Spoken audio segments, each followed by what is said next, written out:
ನಮಸ್ಕಾರ ರೀಪ್ಪ ಎಲ್ಲರಿಗೂ. ನಾನು ಪ್ರೇಮ ಸೌದತ್ತಿ. ನಾನು ನಿನ್ನೆ ಲಾಗ್ನಾಗ ಹೇಳಿನೆಲ್ಲ ಕಂಟಿನ್ಯೂ ಮಾಡ್ತೇನೆ ಅತ್ತಿ. ಈಗ ಸತ್ಯನಾರಾಯಣ ಪೂಜೆ, ರಕ್ಷಾಬಂಧನ ಎಲ್ಲ ಕೂಡ ಕಂಟಿನ್ಯೂ ಮಾಡೇನಿ ನೋಡ್ರಿ ಈ ಲಾಗ.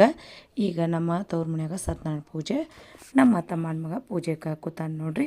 ನಿಮಗೇನಾದರೂ ಈ ಲಾಗ ನಿಮಗೆ ಇಷ್ಟ ಆಯ್ತಪ್ಪ ಅಂದ್ರೆ ಲೈಕ್ ಮಾಡಿರಿ, ಶೇರ್ ಮಾಡಿರಿ, ಹೊಸವಾಗಿದ್ದವ್ರ ಸಬ್ಸ್ಕ್ರೈಬ್ ಆಗ್ರಿ. ಬರ್ರಿ ಇವಾಗ ಸತ್ಯನಾರಾಯಣ ಪೂಜೆಗೆ ಏನೇನು ತಯಾರಿ ಮನೆಯಲ್ಲಿ ಇವತ್ತು ಸತ್ಯನಾರಾಯಣ ಪೂಜೆ ಇದೆ, ಅದಕ್ಕಾಗಿ ಎಲ್ಲರೂ ತಯಾರು ಮಾಡ್ಕೊತಿದ್ದಾರೆ. ಬೆಂಡೆಕಾಯಿ ಪಲ್ಯದು ಸತ್ಯನಾರಾಯಣ ಪೂಜೆಗೆ ನಾನು ಕುದಿಸತ್ತೀವಿ, ರೆಡಿ ಮಾಡಕತ್ತೀವಿ. ಯಾಕಪ್ಪ ಅಂದ್ರೆ ಎಲ್ಲಾರು ಒಂದೊಂದು ಮಾಡಕತ್ತಾರ ನೋಡ್ರಿ. ಎಲ್ಲರಿಗೂ ಕೂಡಿ 70 ರಿಂದ 80 ಜನರಿಗೆ ಊಟಕ್ಕೆ ಹೇಳಿದ್ರು. ಅದಕ್ಕೆ ಅಡುಗೆ ರೆಡಿ ಈ ಕಡಬಕ್ಕೆಲ್ಲ ರೆಡಿ ಮಾಡ್ಯಾರ. ಹೇಳಿದ್ದ ಅದನ್ನು